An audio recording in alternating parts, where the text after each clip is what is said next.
So hi and welcome to this another episode with me Aarshi and इस video में हम बात करने वाले हैं that how to apply for studies in UK. We gonna discuss few steps which plays a very important role at the time of applying to a right university or a right college और क्या क्या process involve होती हैं ये हम discuss करेंगे। तो start करते हैं एपिसोड को जहाँ पे ये कुछ पॉइंट्स हैं which will be very important points जो कि आपकी प्रोसेस में आप गो थ्रू करोगे।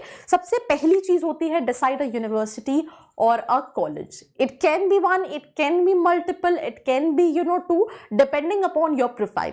सो यहाँ पे प्रोफाइल का और प्रोफाइल के हिसाब से सही कॉलेज का एक बहुत इंपॉर्टेंट रोल है जो होता है। And if you want to know that आपकी प्रोफाइल के हिसाब से कौन सा कॉलेज सही है तो नीचे जो प्रोफाइल एनालिसिस फॉर्म दिया है उसको फिल करके भी आप डिटेल्स ले सकते हैं। So once you are done with deciding university and college, then you have to register and apply for that university or for that specific college.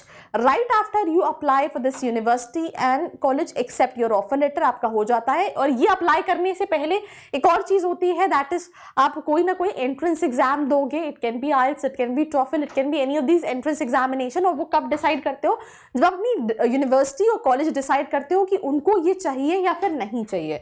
तो आप को चाहिए नहीं चाहिए उसके हिसाब से आप एग्जाम दिया, रजिस्टर किया, अप्लाई किया, एक्सेप्ट किया ऑफर लेटर, अरेंज किया फंड्स को, देन अप्लाई किया वीजा के लिए एंड देन प्रिपेयर करना स्टार्ट कर दिया अपने स्टे के लिए, वहां रहने के लिए ऑप्शंस।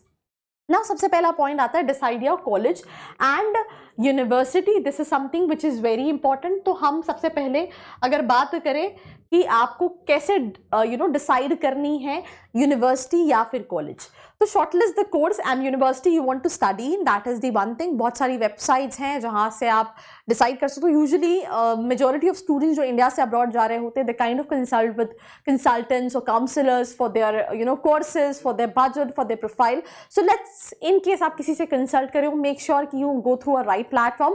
और सेकेंडली अगर आपको कहीं भी लग रहा है कि मुझे कोई हेल्प चाहिए या डाउट है तो नीचे एक फॉर्म का लिंक दिया जिसको फिल करके भी आप डिटेल्स ले सकते हैं। देन उन कॉलेजेस को कहीं ना कहीं कंपेयर करना कि इनका क्या अच्छा है क्या अच्छा नहीं है, सो दैट आप एक फाइनल लिस्ट को शॉर्टलिस्ट कर सकें। उनकी कोर्स की क्या रिक्वायरमेंट है और in case of any query you can contact university directly.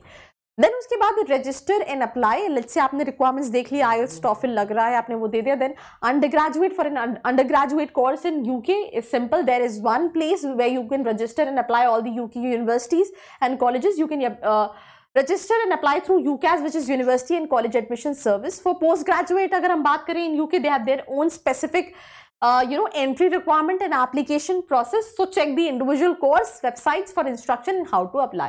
then आपने रजिस्टर एंड अप्लाई कर लिया, देन आपका इंटरव्यू हुआ, सारी चीजें हुई, आपका प्रोफाइल एवेलुएट हुआ और आपके पास ऑफर लेटर आ गया। तो फिर आपको उस यूनिवर्सिटी में या कॉलेज में वो आपको कॉन्टैक्ट करेगी। यूजुअली क्या मेजॉरिटी ऑफ केसेस में ईमेल के थ्रू होता है to tell whether you have received an offer letter और study and all these things. So अगर आपने अप्लाई किया है बाय यूकास तो it is easy to track the status of your application at any time. If you have accepted with in unconditional offer then congratulations, you have a place, you can accept straight away. ठीक है, then उसके बाद आपने जब ये किया तो अगर आपने एक्सेप्ट कंप्लीट कर लिया है conditional offer, the place is yours as long as you meet a few extra requirement. This could be achieving certain exam grades or English language test scores. Then for some courses you may be asked for an interview before you receive an offer letter, either on the phone or sometimes in person, right, through video calls and all these. तो ये आपको process करना पड़ता है। Then arrange funding, ये बहुत important है because आप लोन के लिए अप्लाई करोगे तो एक फिक्स अमाउंट आपके बैंक में भी चाहिए, देन आपको वहां पे भी सबमिट करना है। तो ये कहीं ना कहीं आपको अरेंज करना है through scholarships, through loan, through whosoever sponsoring it. तो ये आपका नेक्स्ट प्रोसेस है। देन उसके बाद अप्लाई फॉर अ वीजा। तो ये वीजा इसके बिना आप जा नहीं सकते और उस पॉइंट ऑफ टाइम पे आपका ऑफर लेटर जो है आप लगा के अप्लाई कर सकते हैं। It is not a very difficult process. कई बार मैं बोल रही हूँ it's not a very difficult process, but सबसे ज्यादा रिजेक्शंस जो हैं वो यहाँ पे होते हैं जब आप वीजा के लिए अप्लाई कर रहे होते हो। तो आपको ये वीजा के लिए अप्लाई करना है जिसके लिए आपका इंटरव्यू होगा, एम्बेसी जाना पड़ेगा, सारी प्रोसेस करनी पड़ेगी and then prepare for your stay. तो ये सारी चीजें हो गई। तो आप वहां पे देख सकते हो क्या ऑप्शंस आपके पास हैं। You can get your PACS stuff done and you're all set to fly. So I think that's all about this episode. Do not forget to like, share and subscribe. I hope you like this video. For more such videos, keep watching our channel And do not forget to like, share and